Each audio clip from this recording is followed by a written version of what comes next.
Hello friends, welcome to current affair videos from Topus Notes. Today, that is 23rd of June 2022, I will be covering the following articles. The first is summer solstice, the longest day of the year. Second is Assam reels under flood, 6 more die. Third, pool to cover fertilizer cargo likely to be extended to crude. Fourth, the absurdity of the anti-defection law. Fifth, the point of interest rate hike. And sixth, it is time India plans a hub airport flight path. Let's start with the very first article. Summer solstice, the longest day of the year. June 21 जो था वो summer solstice कहलाता है और ये साल का सबसे लंबा दिन होता है, सबसे ज़्यादा सनलाइट होती है नॉर्दर्न हेमिस्फीयर में. ध्यान रखना नॉर्दर्न हेमिस्फीयर, ये पहले भी 2 बार पूछा जा चुका है क्वेश्चन प्रीलिम्स में. और जो 21 दिसंबर होता है हर साल वो बेसिकली विंटर सोलिस्टिस होता है इन द नॉर्दर्न हेमिस्फीयर और ये सबसे लंबी रात होती है. सो ये किस तरह से डिसाइड होता है, बेसिकली जो पोजीशन होती है अर्थ की अराउंड सन एंड डिस्टेंस उसके बेसिस पे डिसाइड होता है. उसी तरह से सोलिस्टिस के साथ इक्विनॉक्स भी होते हैं, spring equinox and autumn equinox जो 21 ऑफ मार्च एंड 23 सितंबर पे आते हैं. तो जो रीज़न है behind solstice is basically day and night hours are different from one day to the next lies in the earth and the tilt of 23.5 degree angle between the axis of rotation and the orbital plane. So when the day occurs on the side of earth facing the sun and changes to night as the earth spin, resultant क्या है, on the equator day and night are equal as one moves farther and farther away and the difference between the length of day and night grows. This makes the variation most extreme at the poles. During summer in the northern hemisphere, the entire polar region receives 24 hours daylight for the month, and during winter, the region is in total darkness for the month. On the day the sun is directly overhead, that is Tropic of Cancer, it is the summer solstice. Prelims में question पूछा जा चुका है कि जब Tropic of Cancer पे directly overhead होता है सन तो क्या कहलाता है, तो basically it's 21 of June and that is summer solstice. और जब ये ट्रॉपिक ऑफ कैप्रिकॉर्न पे होता है उसे कहते हैं winter solstice. On the equator the sun is directly overhead on 2 days. Equator पे बात करें तो these are spring equinox and autumn equinox and they have equal day and night on these 2 days. Second article, Assam reels under floods 6 more die. अगर overall देखें geographic तो जो 2 major river और उनके बेसिन है, ट्रिब्यूटरीज और सिस्टम है, river system है, Brahmaputra river and Barak river. इन 2 रिवर्स के ऊपर ही बेसिकली असम की पूरी इकोनॉमी या नॉर्थ ईस्ट की पूरी इकोनॉमी सर्वाइव करती है. बट उसके साथ साथ इनके वाटर रिसोर्सेज और बाकी के रिसोर्सेज भी काफ़ी इम्पेक्ट करते हैं. प्लस जब हैवी रेनफॉल होता है इस पूरे रीजन के अंदर मानसून में या एक्स्ट्रा मानसूनल रेन में भी, तो फ्लड की सिचुएशन बहुत जल्दी डेवलप होती है. सो जो मस्ट अभी न्यूज़ में क्या है, नॉर्थ ईस्ट में बहुत ज़्यादा रेन हो रही है और सिर्फ जो ट्यूसडे को तो उसी दिन थोड़ा सा रेन कंट्रोल में आया है, जिसके बाद जो फ्लड एरियाज उनमें थोड़ा सा रिस्पाइट आने की उम्मीद है. लेकिन वेस्टर्न और साउदर्न पार्ट में अभी भी कोई भी रिस्पाइट नहीं है from the flood situation in Assam. अगर अभी तक की बात करें तो 53 लाख पीपल इफेक्ट हो चुके हैं अक्रॉस 5000 विलेजेस और 31 डिस्ट्रिक्ट और क्रॉप 1,08,000 हेक्टेयर की डैमेज हो चुकी है. जो वाटर लेवल है काजीरंगा नेशनल पार्क में वो थोड़ा बहुत रिसीड हुआ है रिसेंटली. फ्लड और लैंडस्लाइड ने ऑलमोस्ट 126 लोगों की डेथ ऑलरेडी कर दी है, जिनमें से 32 मेघालय के और 6 अरुणाचल प्रदेश के. सिचुएशन बहुत ज़्यादा क्रिटिकल होने के बाद वहाँ की स्टेट गवर्नमेंट ने SDRF और NDRF से भी रिक्वेस्ट किया है कि इमीडिएट रेस्क्यू ऑपरेशन जारी करे, जिसमें कुछ कंपनीज़ को भेजा भी गया है. NDRF ने रश करते हुए गई है वो Cachar area in Barak valley of Assam for rescue operation as the flood situation remain critical with the Brahmaputra and Barak river along with its tributary in spate, क्योंकि इनका जो वाटर लेवल है वो काफ़ी ज़्यादा इंक्रीज़ हो चुका है. पवित्रा वाइल्ड लाइफ सेंचुरी में भी 14 of the 25 camps have been inundated through and there though there are no reports of any animal casualty so far. यानी कि जो कैंप्स है पवित्रा वाइल्ड लाइफ सेंचुरी में, उनमें से 25 में से 14 ऑलरेडी डूब चुके हैं। जो नॉर्थ ईस्ट फ्रंटियर रेलवे है उसने भी बहुत ज़्यादा ट्रेन्स को ऑलरेडी कैंसिल कर दिया, टर्मिनेट कर दिया और डाइवर्ट कर दिया following rains and damages due to flooding to their tracks. So overall देखें तो पूरा ही एरिया फ्लड अफेक्टेड या फ्लड प्रोन एरिया है नॉर्थ ईस्ट में, स्पेशली असम में।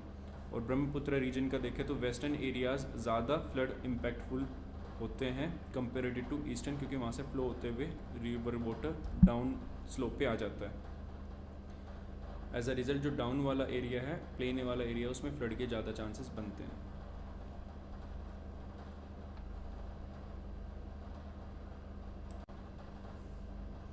So this topic is about pool to cover fertilizer cargo likely to be extended to crude, जो अभी रिसेंटली क्रिएट किया गया था एक 500 करोड़ का पूल, ताकि इंश्योरेंस कवर प्रोवाइड किया जा सके शिपमेंट्स के लिए जो कि इंपोर्ट के लिए होती हैं यूज़ ऑफ फर्टिलाइज़र। इनकी फर्टिलाइज़र का import from countries like Belarus, Russia, Ukraine, इन सब के लिए इंश्योरेंस, क्योंकि अब सैंक्शंस होने की वजह से वेस्टर्न कंपनीज इंश्योरेंस प्रोवाइड नहीं कर पा रही थी, तो इंडिया की कुछ जनरल इंश्योरेंस कंपनीज ने एक 500 करोड़ का पूल क्रिएट किया था। अब कुछ इंडिकेशंस आ रही हैं कि जो ये पूल क्रिएट हुआ है इसको एक्सटेंड किया जाए to shipments of cheaper Russian oil as well, क्योंकि अब तक सिर्फ फर्टिलाइज़र इस पूल की मदद से इंपोर्ट किया जा रहा था, अब रशियन ऑयल को भी इस पूल की मदद से इंपोर्ट करने की कोशिश की जा रही है। पूल का कॉन्सेप्ट क्या है? The pool, which was initiated at the instance of Ministry of Finance, is already in place after receiving approvals from the insurance regulator. Already काम कर रहा है वो।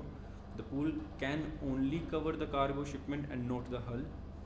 Any claim within the 500 crore per shipment of fertilizer from these three countries can be paid directly from the new pool without any reinsurance support. इनकी reinsurance support जो majorly European country से मिलता है उसको नेगेट कर दिया है क्योंकि उस पर सैंक्शंस हैं। इंडियाज़ ऑयल इंपोर्ट रशिया में से काफ़ी ऊपर गया है, सेकंड लार्जेस्ट ऑयल सप्लायर बन गया है आफ्टर इराक इन May month, replacing Saudi Arabia, क्योंकि वहाँ से 25 to 30% का हमें डिस्काउंट मिल रहा है। हाउएवर जो एक्सटेंशन है इंश्योरेंस कवर का ऑयल पे is likely to happen after Indian banks work out an arrangement with Russian lenders, जो अभी तक वेस्टर्न सैंक्शंस के अंडर नहीं आए, क्योंकि रशिया के ज़्यादातर बैंक अब करंटली वेस्ट सैंक्शंस में कवर किए जा चुके हैं। तो जो भी लैंडर्स अब तक सैंक्शंस में नहीं आए उनके साथ मिलके they have to work out an arrangement,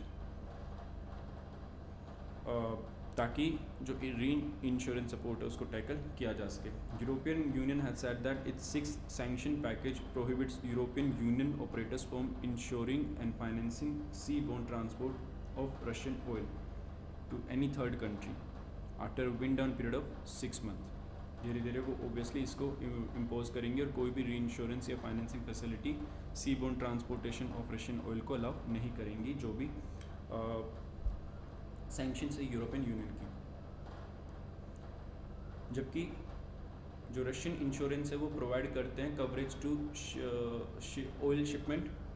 the reinsurance company जो ज़्यादातर है वो यूरोप या यूएस बेस्ड है और इसी वजह से वो सपोर्ट प्रोवाइड नहीं करेंगी जो भी सेलर्स हैं रशियन ऑयल के after the EU ban.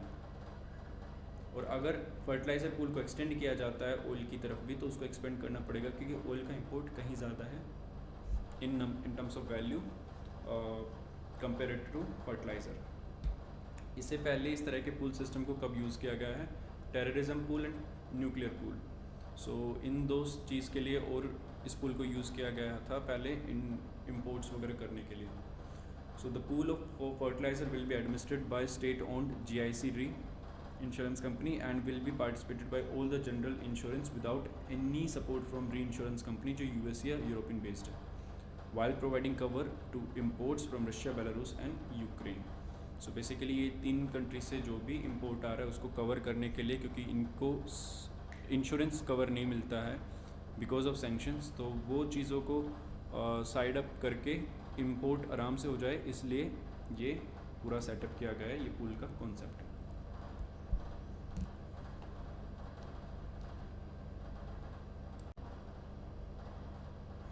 This topic is about anti defection law और उस एंटी डिफेक्शन लॉ का क्रिटिकल एनालिसिस, यानी कि absurdity of anti defection law. ये पहले भी लिखा जा चुका है और उसको दोबारा प्रिंट किया है न्यूज़पेपर ने मेजरली बिकॉज जो रिसेंट अपडेट्स आए हैं उसके ऊपर। In the lights off events unfolding Maharashtra, जो उद्धव ठाकरे की गवर्नमेंट है वो इंटरनल डिसेंट के कारण एक क्रिटिकल सिचुएशन में आ गए, जिसके बाद एंटी डिफेक्शन लॉ फिर से स्पॉटलाइट में आ जाता है। Role of governor, anti defection law, ये अब फिर से स्पॉटलाइट में आ जाएंगे बिकॉज ऑफ दिस इंसिडेंट। अब एंटी डिफेक्शन लॉ है क्या?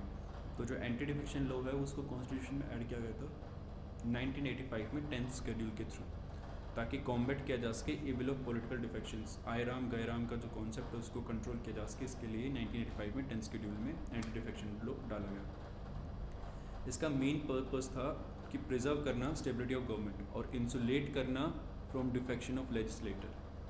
ट्रेजरी बेंचेस से वो दूसरी पार्टी में चले जाएं और गवर्नमेंट को अनस्टेबल कर दे, उसको कंट्रोल करने के लिए ये एंटी डिफेक्शन लॉ था। जो लॉ है उसने स्टेट किया था कि जो MP या MLA होंगे उनको डिस्क्वालीफाई कर दिया जाएगा उनके ऑफिस से अगर वो किसी भी मोशन में कॉन्ट्ररी वोट डालते हैं जो पार्टी ने डायरेक्शंस इशू किया है उससे, यानी कि पार्टी के डायरेक्शन के विरुद्ध जाके अगर किसी ने वोट डाला तो उनको डिस्क्वालीफाई कर दिया जाएगा फ्रॉम देयर ऑफिस। इनकी जो प्रोविज़न उसकी रेंज अगर देखें तो जो प्रोविज़न है वो लिमिटेड नहीं था कॉन्फिडेंस मोशन या मनी बिल के, यानी कि जो बेसिकली बिल्स ऐसे प्रोवाइड करे गवर्नमेंट को स्टेबिलिटी, सिर्फ उन तक लिमिटेड नहीं था, क्योंकि मनी बिल को भी as a quasi confidence motion consider किया जाता है। रीज़न बीइंग अगर मनी बिल फेल होता है तो बाय डिफ़ॉल्ट गवर्नमेंट में कॉन्फिडेंस नहीं है पार्लियामेंट का। And it applies to all votes in the house on every bill and every other issue, जिसमें भी पार्टी ने कोई भी अधिसूचना या कोई भी डायरेक्शन इशू कर दिए हैं। यहाँ तक कि राज्यसभा और लेजिस्लेटिव काउंसिल पे भी अप्लाई होता है, जहाँ पे गवर्नमेंट की स्टेबिलिटी को कोई खतरा नहीं होता है।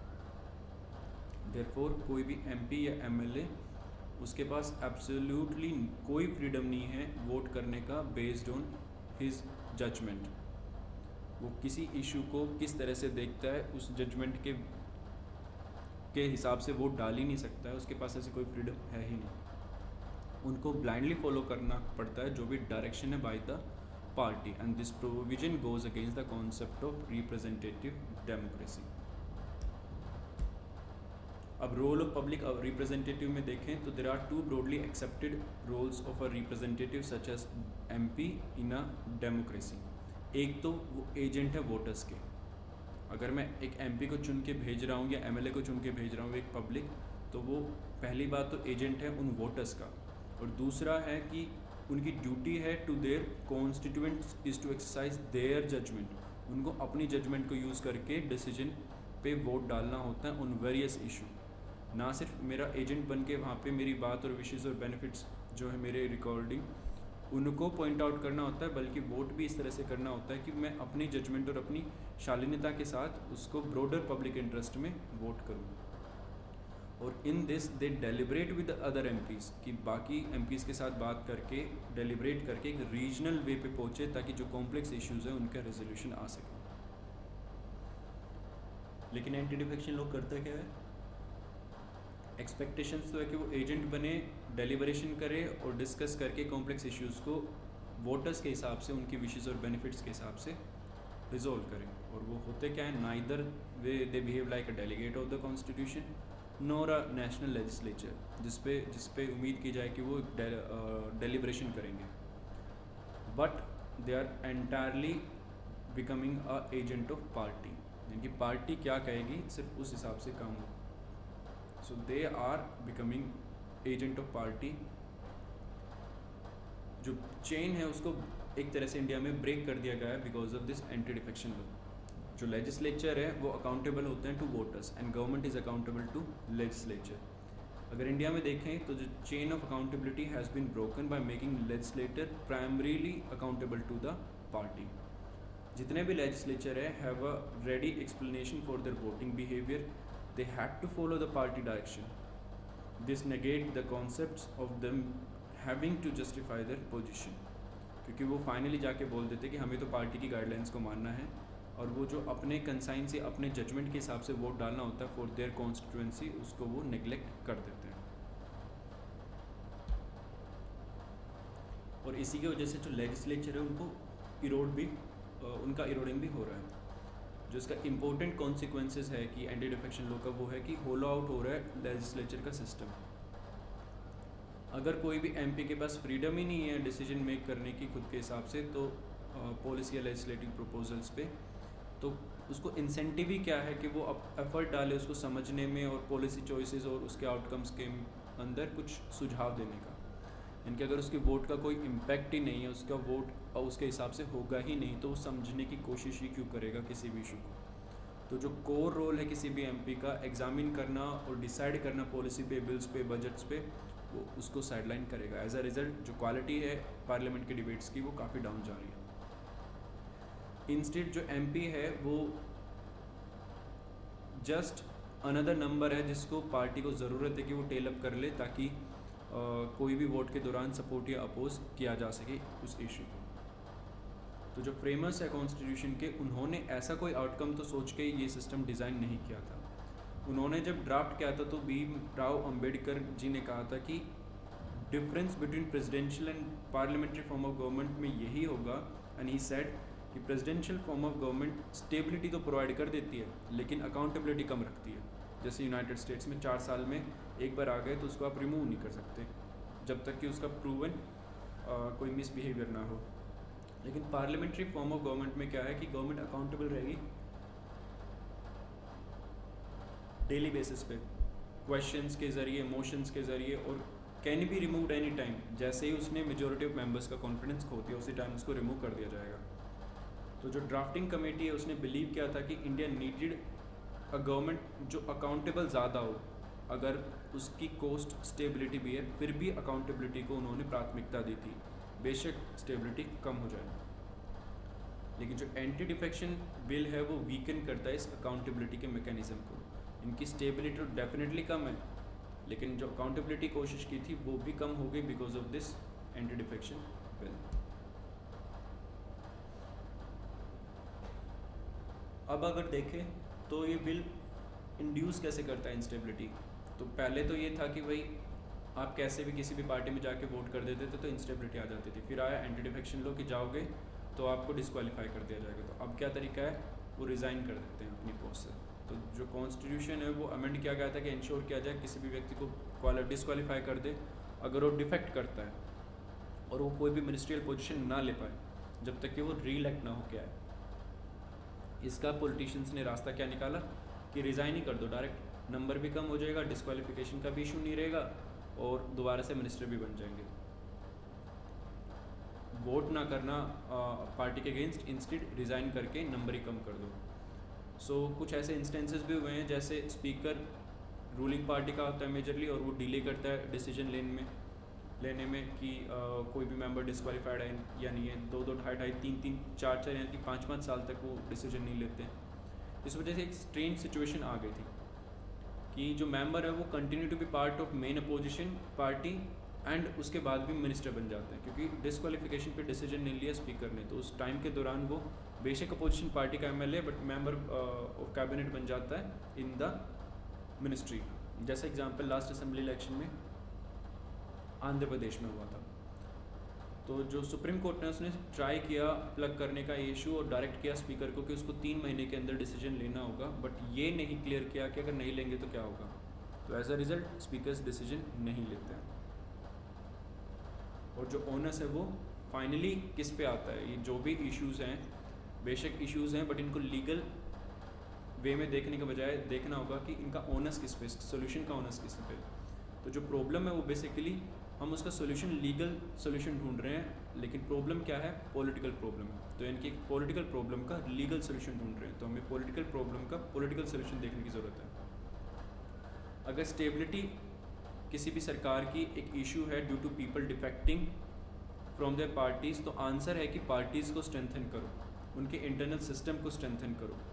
मेंबर्स अट्रैक्ट होने चाहिए on the basis of ideology और within their party they should have the ability to rise. Hierarchy ऐसी होनी चाहिए कि कैपेबिलिटीज़ के बेसिस पे राइज हो मेंबर्स का इंस्टेड ऑफ इनहेरिटेंस। इनकी एक परिवार के ही बच्चों को आप बार बार प्रेसिडेंट बनाओगे, उससे अच्छा है जो काबिल लोग हैं उनको बनाया जाए। तो डेफिनेट है कि आइडियोलॉजी पे लोग स्टिक करेंगे और ये कंट्रोल करेगा जो भी एग्जिट है या डिफेक्शन है मेंबर्स का, और जो डिसिप्लिन है वो इंड्यूस करेगा पार्टी में। ये कैरेक्टरिस्टिक्स आज के टाइमिंग में सभी पॉलिटिकल पार्टीज में लगभग मिसिंग है, और इसी वजह से लार्ज नंबर ऑफ डिफेक्शन होते हैं despite the anti defection law.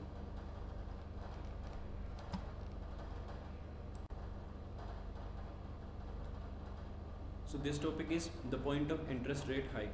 जो इंटरेस्ट रेट हाइक किए गए हैं by central bank such as RBI, ये नहीं डाउन करेंगे फूड एंड फ्यूल प्राइसेस को immediately, and they will suppress the credit led demand जो इन्फ्लेशन बेसिकली करती है। सो जो गोल है वो है to keep inflation expectation and curb, क्योंकि जहाँ पे एक्सपेक्ट किया जा रहा है वहीं पे ही वो रहे, उससे ज़्यादा डिविएट ना हो, ये बेसिकली गोल है। जिसमें पॉइंट आता है कि when ever the United states नीजेस the world catches a cold. So every time जब भी कोशिश करता है फेड कि वो रिड्यूस करे इन्फ्लेशन, यहाँ तक कि जब वो 2-3% पॉइंटेज का भी इन्फ्लेशन अगर कंट्रोल में लाने की कोशिश कर रहा है, रिड्यूस करने की कोशिश कर रहा है, इन्फ्लेशन गया 4 और उसको लाना है उसको 2% पे, तो अमेरिका रिसेशन में चला जाता है। रिसेशन, इसका अगर दूसरे शब्दों में देखें तो if the Fed remain steadfast in its resolve to bring down inflation to 2%, जो करंटली 9% के आसपास है, तो यूएस रिसेशन में जाएगा। क्योंकि अगर 2% भी रिड्यूस करता है और वो रिसेशन की सिचुएशन में पहुंच रहा है, अभी तो 9% है और उसको रिड्यूस करना है बाय 7 ताकि वो 2% पे आ सके, तो अमेरिका फॉर श्योर रिसेशन में एंटर हो जाएगा। और एक सिमिलर ट्रेंड अनफोल्ड हो रहा है बाकी के भी सभी देशों में, इंक्लूडिंग यूके, सारे डेवलप्ड कंट्रीज़, इंक्लूडिंग इंडिया, जहाँ पे RBI ने इंटरेस्ट रेट्स राइज करने शुरू कर दिए ताकि इन्फ्लेशन को कंट्रोल किया जा सके।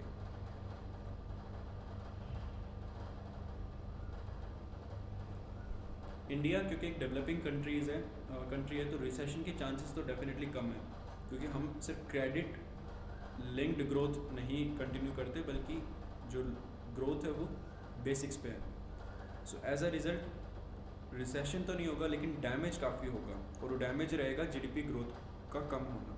तो जो करंट एक्सपेक्ट था 8-9% के आसपास की ग्रोथ, उसको 6-7 तक लेके आ जाएगा because of this rate hike. और एग्जैक्ट कितना आता है दैट इज़ येट टू सी।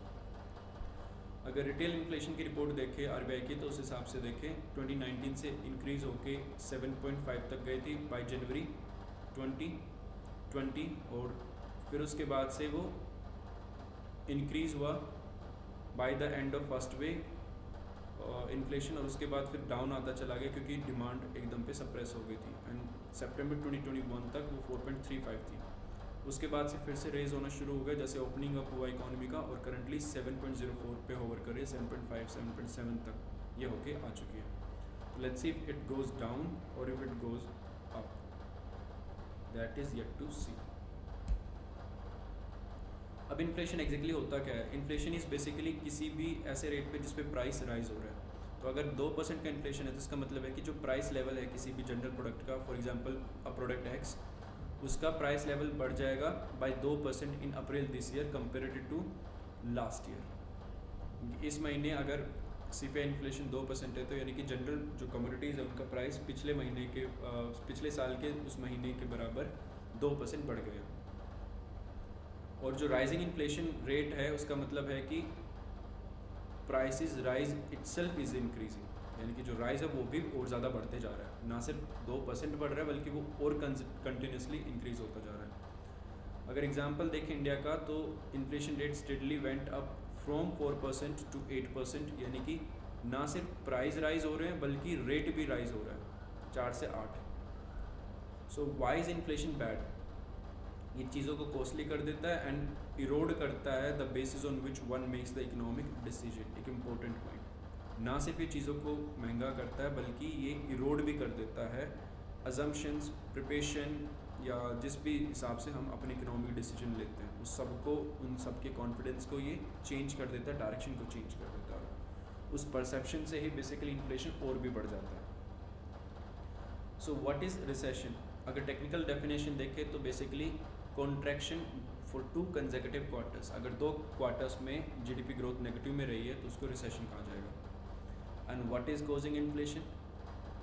जो दोनों हैं, फेड एंड आरबीआई ने स्टेट किया है कि करंट इन्फ्लेशन जो स्पाइक है वो सप्लाई कॉन्स्टेंट्स की वजह से है, यानी कि सप्लाई नहीं है कंप्लीट कमोडिटीज़ की, as a result inflation push हुआ है, खासकर फूड एंड फ्यूल के प्राइसेस में। Crude oil, natural gas and food के जो प्राइसेस हैं, कमोडिटीज़ हैं, उनके अंदर जो स्पाइक आया है रेट का, उस वजह से भी ये इन्फ्लेशन हो रही है।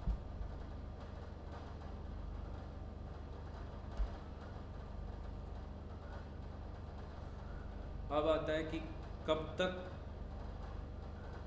या कैसे बेसिकली जो रेज करना इंटरेस्ट रेट वो रिड्यूस करेगा फ्यूल एंड फूड के प्राइसेस को।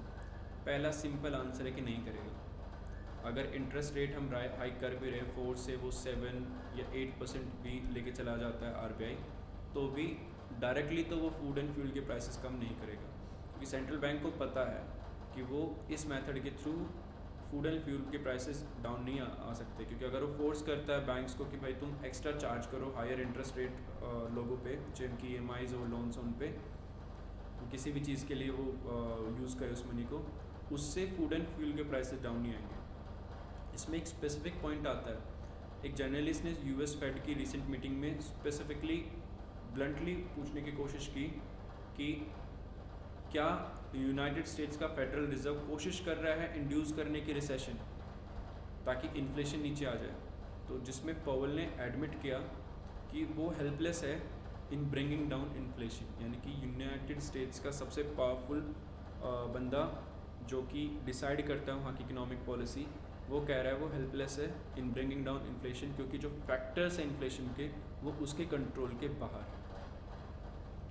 आरबीआई ने भी सेम हेल्पलेसनेस शो की थी रिसेंटली, जब उसने कहा था कि it is beyond their control जो इन्फ्लेशन के रीजंस हैं, खासकर फूड एंड फ्यूल प्राइसेस में जो लगभग 60% CPI का वेटेज रखते हैं। यानी कि अगर ये दो इतने ज़्यादा बढ़ेंगे तो by default CPI inflation increase होगा। तो जो सेंट्रल बैंक्स हैं वो रेज क्यों कर रहे हैं? अगर उनसे फूड एंड फ्यूल के प्राइसेस डाउन आएंगे ही नहीं तो वो रेज क्यों कर रहे हैं? तो इसका answer lies in the inflation expectation. अगर सीधा सा देखा जाए तो इन्फ्लेशन एक्सपेक्टेशन का मतलब है कि जो लोग हैं वो एक्सपेक्ट क्या करते हैं, हाउस होल्ड्स एक्सपेक्ट क्या करते हैं कि इन्फ्लेशन रेट फ्यूचर में क्या होगा। और वो इसलिए मैटर करता है क्योंकि वो उसी हिसाब से अपना इकोनॉमिक बिहेवियर भी डिटरमाइन करते हैं। क्योंकि अगर मैंने एक्सपेक्ट किया कि इन्फ्लेशन बढ़ने वाली है तो मैं अभी कुछ चीज़ों की परचेज़ कर लूँगा, बाय करूँगा, ताकि फ्यूचर में मुझे एक्स्ट्रा कॉस्ट ना देना पड़े। रिज़ल्ट क्या होगा? एकदम पे बाइंग स्पाइक होगी और इन्फ्लेशन फर्दर बूस्ट होगी। और अगर मुझे लगता है कि फ्यूचर में इन्फ्लेशन डाउन जाएगी और चीज़ें स्टेबल होंगी तो मैं जो अभी बाय करने वाला था उसको मैं मे बी पोस्टपोन कर दूं, as a result inflation control में आएगी। तो मेरा जो एक्सपेक्टेशन है उसके हिसाब से मेरे इकोनॉमिक बिहेवियर पे और जो डिसीजन है उन पे चेंजेस आएंगे। As a result central bank का इंटरेस्ट रेट हाइक करना डायरेक्टली इम्पैक्ट नहीं करता, but indirectly economic behaviour change करता है मासेस का। और जो उसका नेट इफेक्ट होता है मासेस के जो बिहेवियर होता है, उनके डिसीजन होते हैं उस हिसाब से, उसका नेट इफेक्ट का रिज़ल्ट ये होता है हम इंडिविजुअल बेसिकली एडवांस करते हैं अपने डिसीजन या पोस्टपोन कर देते हैं कि परचेज़ करना है नहीं, या फिर अगर हम हायर वेजेस की डिमांड करने वाले अपनी कंपनी से तो वो भी पोस्टपोन कर देते हैं। और वो ही डिटरमाइन करता है कि कंट्री का इकोनॉमिक कोर्स किस तरफ जाएगा in the near future. So basically interest rate contain करने में कैसे मदद करता है इन्फ्लेशन को या इन्फ्लेशन के एक्सपेक्टेशन को? तो इन्फ्लेशन का जो एक्सपेक्टेशन है tend to be backward looking. जब भी सेंट्रल बैंक रेज करता है इंटरेस्ट रेट, बेशक वो एबिलिटी नहीं रखता to increase the supply of food and fuel, but it does has the ability to dampen the demand for these goods. इनकी rate high करके उसने बेसिकली छेड़खानी की है डिमांड के साथ। सप्लाई पे कोई कंट्रोल नहीं है कि सप्लाई कंस्टेंट्स की वजह से इन्फ्लेशन हो रही है, नो डाउट, और उसको कंट्रोल नहीं कर सकता आरबीआई ना Federal Reserve, no doubt, but वो कंट्रोल कर सकता है डिमांड पे या परसेप्शन पे, एक्सपेक्टेशन पे। तो as a result rate hikes की मदद से बेसिकली डिमांड को डैम्पन किया जाता है ताकि वो इंसेंटिवाइज कर दे बोरोइंग को, जो कॉस्टली हो जाएगा, क्योंकि रेट हाइक की वजह से कॉस्टली हो जाते हैं चीज़ें। एज अ रिज़ल्ट लोग बाय करने से फिर थोड़े से रिड्यूस हो जाते हैं, थोड़ा सा पीछे हो जाते हैं। So as central bank reducing borrowing led demand, this led to two things. जब भी वो बोरोइंग लेड डिमांड को कम कर देते हैं, क्योंकि इसमें वर्ड है बोरोइंग लेड डिमांड, यानी कि जो डिमांड बढ़ी थी वो इस वजह से बढ़ी थी क्योंकि काफ़ी ज़्यादा लोगों ने बोरो किया था money from the RBI because of cheap rate, और उसकी वजह से आरबीआई ने रेट इंक्रीज़ कर दिए। अब उनके पास वो फ्री पैसा नहीं है, तो रिज़ल्ट है कि वो डिमांड नहीं करेंगे कमोडिटीज़ की इन द मार्केट, क्योंकि उनके पास अब वो फ्री फ्लो ऑफ मनी नहीं है। और इससे दो चीज़ें कम होती हैं, एक तो रिड्यूस करती है डिमांड को, और दूसरा टाइम मिलता है ताकि सप्लाई कैचअप कर सके डिमांड के हिसाब से, क्योंकि कुछ टाइमिंग तक अगर हमने कंट्रोल कर लिया डिमांड को तो रिज़ल्ट होगा कि सप्लाई कंट्रोल में आनी शुरू हो जाएगी,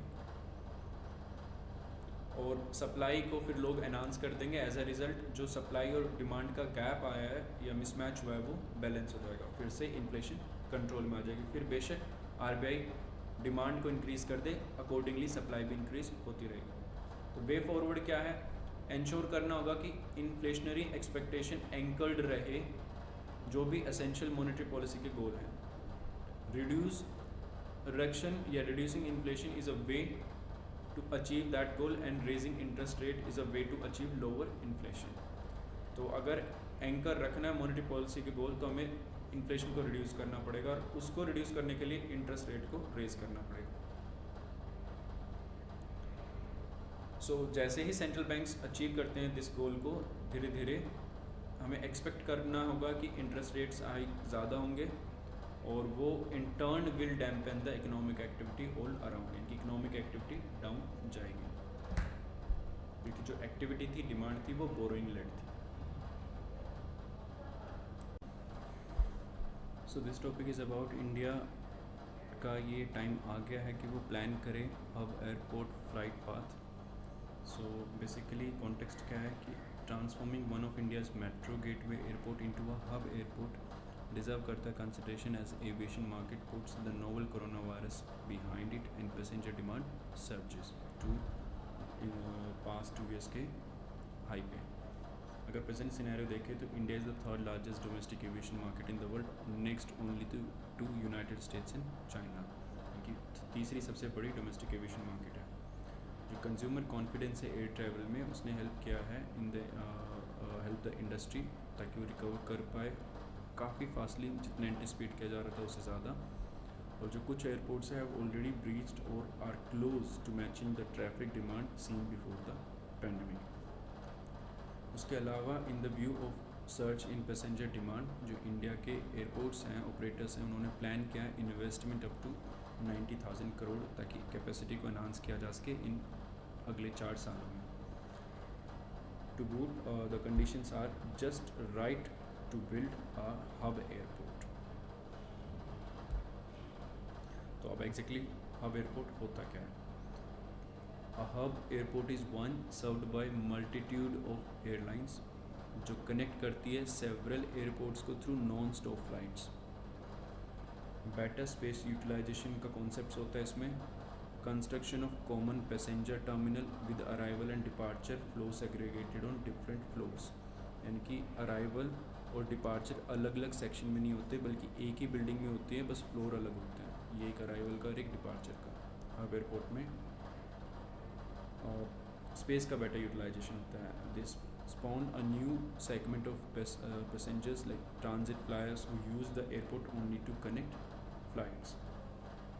एक typical hub airport operate करता है on the concept of waves. A wave of incoming flights arrive and connect with another wave of outgoing flights. जो transit में बीच में रुके, उन्होंने अपनी flights change की। सो इनकमिंग वेव आ रही है एक, और एक आउटगोइंग वेव जा रही है, द डिपार्ट्स एन आर और 2 लेटर, और उन दोनों को कनेक्ट करना is basically is the concept of this wave. Hubbing allows maximum combination of flight spares and a wider choice of destination and frequency for connecting passenger, इनकी choice improve कर देता है, डेस्टिनेशन की फ्रीक्वेंसी इम्प्रूव कर देता है connecting passengers के लिए और फ्लाइट के पेयर्स और उनकी अवेलेबिलिटी को। कुछ अगर एग्जांपल देखें मेजर हब एयरपोर्ट और उनकी उस एयरपोर्ट पे होम एयरलाइन की देखें तो लंदन में ब्रिटिश एयरवे, फ्रैंकफर्ट में लुफ्तांजा, अटलांटा में डेल्टा एयरलाइंस, डैलस में अमेरिकन एयरलाइंस, सिंगापुर में सिंगापुर एयरलाइंस, पेरिस में एयर फ्रांस, दुबई में एमिरेट्स, शिकागो में यूनाइटेड एयरलाइंस, न्यूयॉर्क में American airlines and delta airlines and Hong Kong में कैथे पैसिफिक। ये कुछ एग्जांपल है मेजर हब एयरपोर्ट के और उनकी होम एयरलाइंस के। And why is it win win for all? एक जो हब है वो क्रिएट करेगा economies of scale for the airport and airlines दोनों के लिए। तो जो एयरपोर्ट होगा वो बेनिफिट करेगा from the direct connectivity with other airports and more revenue opportunities, क्योंकि जो पैसेंजर का फुटफॉल है वो इंक्रीज होगा। Improved passenger through out has a knock on effect on the wider airport ecosystem such as aero non aero service providers at the airport. Airlines उनके part पे get to serve city pairs that are otherwise economically non viable for non stop flights. तो airlines को भी इसमें काफ़ी benefit होगा। Frequent flyers और business travel को ज़्यादा बेटर चॉइस मिलेगी, फ्लेक्सिबिलिटी मिलेगी फ्लाइट्स में, डेस्टिनेशन में और सर्विस फ्रीक्वेंसी में। और ancillary cost such as avoiding the time and cost of overnight stay, क्योंकि इमीडिएटली वो मूव कर पाएंगे। फोर्स मल्टीप्लायर रहेगा। गवर्नमेंट पर्सपेक्टिव से देखें तो an airport act as a force multiplier with economic activity, jobs, employment, investment, business, trade, commerce, tourism, culture and other things benefit, other sectors of the economy benefit।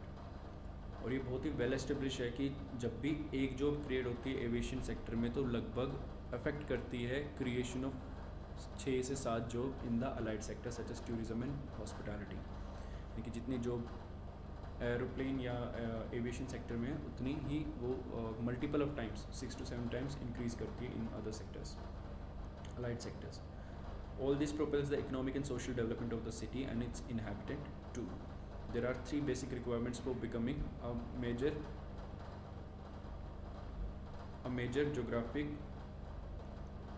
airport hub, whether domestic or international. That is sufficient local demand होना चाहिए, good geographic location होनी चाहिए, necessary infrastructure होना चाहिए to support high volume traffic। और India का case देखें तो पहले के जो 2 डिमांड है कि अच्छी कंज्यूमर डिमांड और अच्छी जोग्राफिक लोकेशन, ये दोनों तो मेट होती है ऑलरेडी। अब फोकस है तीसरा कि नेसेसरी इंफ्रास्ट्रक्चर उसको प्रोवाइड हो, और वो डेफिनेटली कि उस पर फोकस करना is a very important thing और राइटली उस पर फोकस किया भी जा रहा है ताकि एड्रेस की जा सके इस तीसरी डिमांड को, यानी कि नेसेसरी इंफ्रास्ट्रक्चर को। अगर इंडिया के पर्सपेक्टिव से देखें तो कुछ फेवरेबल फैक्टर्स हैं। इंडिया के पास लार्जेस्ट डायस्पोरा है और ट्रांसनेशनल कम्युनिटी जो 18 मिलियन लोगों के आसपास है अक्रॉस 6 कॉन्टिनेंट्स एंड रीजन्स, तो इनके हर एरिया के अंदर कनेक्ट की जा सकती है flights. India is located on a busy international air corridor जो कनेक्ट करता है यूरोप को, अफ्रीका को, मिडल ईस्ट को विद एशिया, यानी कि एशिया के साथ जो कनेक्ट करने वाला कॉरिडोर है वो मेजरली इंडिया के थ्रू जाता है। तो ये आइडियल बनता है टू एनी ट्रांजिट हब या अल्टरनेटिव डाइवर्जन फ्यूल स्टॉप या टेक्निकल स्टॉप के लिए। Being the 5th largest economy in nominal GDP terms and the 7th largest by the landmass, India can support more than 1 hub airport। इनकी इतना बड़ा area है कि सिर्फ एक हब एयरपोर्ट हो, ज़रूरी नहीं है एक बैंगलोर हो जाए, एक हैदराबाद हो जाए और एक दिल्ली हो जाए, एक कोलकाता हो जाए। इस तरह की maximum number of hub airports हो सकते हैं including in Gujarat after Dubai. So with no competing airport in the same urban area, airport development in India is regulated business with minimum downside risk, क्योंकि सारी चीज़ें डिसाइडेड होती है bye airport authority. Impediments अगर देखें तो there are capacity constant major airports because lack of landing slots specially during the peak hours, high cost low fare क्योंकि control किए जाते हैं प्राइसेस को, तो जो एयरलाइंस की बैलेंस शीट है वो काफ़ी रेड है एंड जो फाइनेंशियल है वो काफ़ी डिफ़िकल्ट होता है उनको मेंटेन करना, जो इन एयरपोर्ट्स की ग्रोथ को हैम्पर करता है। India has 34 operational international airport but बहुत ही small number of international airports are either completely left out और have very limited scope in starting international flights operations. Rationalization duties और टैक्सेस का such as bringing aviation turbine fuel under the ambit of GST, ताकि enable किया जा सके airlines को कि वो उनकी जो कॉस्ट है वो रिड्यूस हो और वो emerge as financially stronger, thereby benefiting the airports। अगर अपॉर्चुनिटीज़ की बात करें तो there is a need to develop intermodal connectivity, rail, road, air, तीनों की, एंड लॉजिस्टिक सपोर्ट इंफ्रास्ट्रक्चर जैसे कि वेयर हाउसिंग का।